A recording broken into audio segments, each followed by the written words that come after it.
गुरु, एक चीज समझ नहीं आ रही है कि टीम इंडिया में इस समय डबल स्टैंडर्ड रूल और पॉलिटिक्स जो है वो क्यों चल रहा है। हर बार संजू सैमसन ही क्यों टारगेट बनते हैं। संजू सैमसन के करियर को उठा करके देख लीजिए।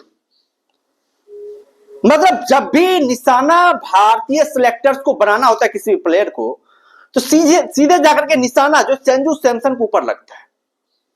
जबकि संजू सैमसन ने साबित किया इस बार के T20 वर्ल्ड कप में कि यार संजू सैमसन हालांकि बायलैटरल में उतना कमाल का परफॉर्मेंस ना करते, लेकिन जब बड़े प्रेशर वाले मैच होते हैं वहां पर संजू सैमसन का कोई तोड़ नहीं। ये बातें संजू सैमसन ने साबित करी है। लेकिन एक बार फिर से जब टीम इंडिया से धक्का मारने का टाइम आया तो वैसा संजू सैमसन को धक्का मार करके बाहर कर दिया गया।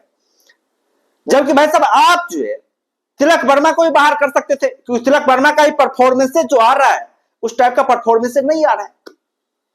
लगातार फ्लॉप कर रहे, वो भी सवालिया निशाने पर थे। लेकिन आपको सिर्फ और सिर्फ संजू सैमसन से जो है आपको दुश्मनी उतारनी है। संजू सैमसन से आपको जो है मतलब नाराजगी है। वैसा यही प्लेयर ऐसा है जो टीम के ऊपर बोझ बन करके बैठा हुआ है। आपने बाहर कर दिया संजू सैमसन को। गजब है भाई साहब। टीम इंडिया की जो इस समय स्थिति है पॉलिटिक्स की, भाई वो गजब है। मतलब अपने फेवरेट खिलाड़ी को भाई साहब चाहे वो फ्लॉप करे या फिर परफॉर्मेंस ना करे, उसे चांसेस देने हैं, उसे खिलाने हैं, उसे नहीं हटाना है। जो खिलाड़ी शानदार परफॉर्मेंसेस करके दिखाया, अपने आप को शो अप किया है, उस खिलाड़ी को ऐसा बाहर बैठा दो। मैं वैभव सूर्यवंशी के लिए खुश हूं। वैसे वैभव सूर्यवंशी को चांसेस मिला है, वैभव सूर्यवंशी डेब्यू किया है, वैभव सूर्यवंशी को लेकर कोई नाराजगी नहीं है। बहुत ही कमाल के प्लेयर है। वैसे उन्होंने अर्न किया है डेब्यू को। वैभव सूर्यवंशी को मौका दिया नहीं कि उन्होंने मौका छीना है, लपका है। नहीं तो वैसा 15 साल के प्लेयर को इतने कॉम्पिटिटिव टीम में जगह बना पाना वाकई बड़ा ही मुश्किल। लेकिन वैभव सूर्यवंशी ने साबित किया भाई साहब उन्हें जगह मिलना चाहिए था और जगह मिला वैभव सूर्यवंशी को। सूर्यवंशी मतलब संजू सैमसन के लिए निराश है। वैसे संजू सैमसन को यूं ही बाहर नहीं किया जाना चाहिए था। जिस प्लेयर ने आपको T20 वर्ल्ड कप जिताया, जिस प्लेयर ने एक बहुत कमाल का योगदान निभाया आपको चैंपियन बनने में, उस प्लेयर को इस तरीके से वैसा टीम से बाहर नहीं करना चाहिए था। आप सोचे थे संजू सैमसन वहां पर नहीं होते भारतीय टीम के साथ और 3 मैच में संजू सैमसन का परफॉर्मेंस नहीं आता तो क्या भारतीय क्रिकेट टीम चैंपियन बन पाती? नहीं बन पाती भाई साहब, नहीं बन पाती। हालांकि हमें पूरा उम्मीद है कि वैसा संजू सैमसन एक बार फिर से अपने आप को साबित करेंगे, कोई कोर कसर नहीं छोड़ेंगे और बीसीसीआई संजू सैमसन को बैक करेगी।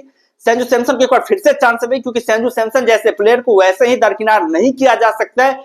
यूं ही टीम से बाहर संजू सैमसन को नहीं किया जा सकता है। कुछ गलतियां हैं संजू सैमसन में, ये चीजें भी हम लोग समझते हैं। वैसा कुछ गलतियां संजू सैमसन ऑफ स्टंप के बाहर जब भी गेंद आती है संजू सैमसन उस तरीके से परफॉर्मेंस नहीं कर पाते, उस तरीके से खेल नहीं पाते हैं। लेकिन वैसे आपके बहुत सारे प्लेयर विदेशी कंडीशन की बात है तो आप एक संजू सैमसन को टारगेट नहीं कर सकते। आपके बहुत सारे प्लेयर ऐसे हैं जो निशाने पर होने चाहिए। बहुत सारे प्लेयर ने गुमराह किया, बहुत सारे प्लेयर ने संसार कर देने वाला परफॉर्मेंस किया, लेकिन आप सिर्फ और सिर्फ संजू सैमसन को निशाना नहीं बना सकते। खैर उम्मीद है कि संजू सैमसन जो उनकी कमजोरी है उसके ऊपर तगड़ा काम करेंगे, जिस तरीके से उन्होंने T20 वर्ल्ड कप में किया था।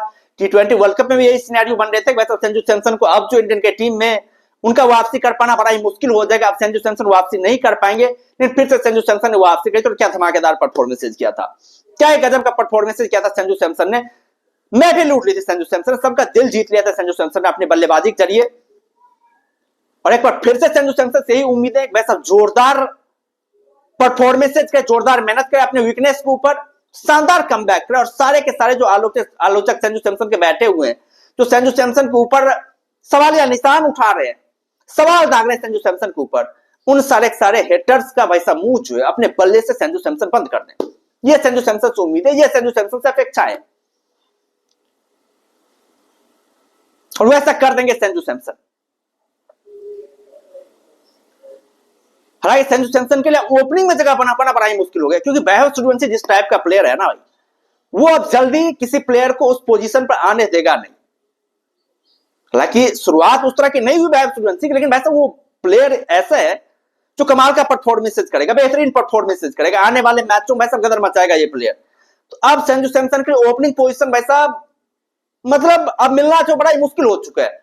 नहीं, जो भी पोजीशन में संजू सैमसन को वहां पर अपने आप को साबित करना पड़ेगा, वहां पर अपनी कैपेसिटी संजू सैमसन को दिखानी पड़ेगी और एक बार फिर से जो है एक भरोसेमंद बल्लेबाज के रूप में अपनी छवि टीम इंडिया में बनानी पड़ेगी। संजू सैमसन की यही खासियत है भाई। एक सबसे बड़ी कमजोरी जो यही है कि भाई जब चलते हैं संजू सैमसन तो 4-5 मैच में लगातार चलेंगे चलेंगे, जब फ्लॉप होते 3-4 मैच में लगातार फ्लॉप हुआ है। तो ये संजू सैमसन की एक बहुत बड़ी जो है वो रही है, कमजोरी रही है। बात बाकी संजू सैमसन की बात में वैसा बहुत ही कमाल का प्लेयर है, इसमें कोई दो राय नहीं है, कोई सस्पेंस नहीं है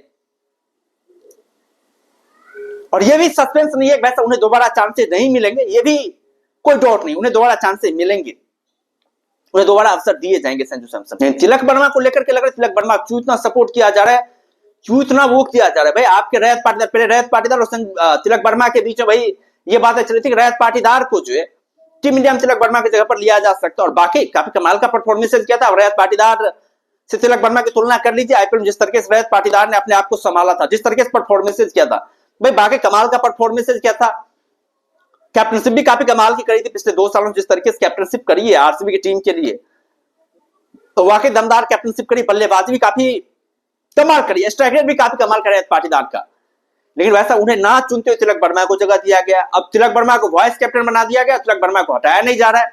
ये सबसे बड़ी मतलब टीम इंडिया के मैनेजमेंट के ऊपर प्रश्न खड़े हो रहे हैं भाई, आखिरकार आप तिलक वर्मा को इतना ज्यादा सपोर्ट क्यों कर रहे हैं, आप तिलक वर्मा के पीछे इतना ज्यादा क्यों पड़े हुए हैं, आपको तिलक वर्मा के अंदर वैसा क्या खासियत दिखाई दे रही है, ये चीजें जो है अब पूछी जा रही है। खैर आप लोगों के क्या कहना है इंडियन क्रिकेट टीम को लेकर के, आप लोग क्या सोचते हैं भारतीय क्रिकेट टीम के बारे में, इंडियन क्रिकेट टीम में जो इंटरनल पॉलिटिक्स चल रही है उसके बारे में भाई आप लोगों का क्या कहना है। आप लोग अपना राय जो कमेंट बॉक्स में दे सकते हैं और यदि चैनल पर नए हैं तो चैनल को जरूर सब्सक्राइब कर सकते हैं ताकि आने वाले वीडियोज की लेटेस्ट नोटिफिकेशन जो है आप लोगों तक पहुंचती रहे। बाद बाकी हम लोग फिर मिलते हैं नई वीडियोज के साथ, दमदार कंटेंट के साथ, बेहतरीन कंटेंट के साथ। तब तक के लिए धन्यवाद।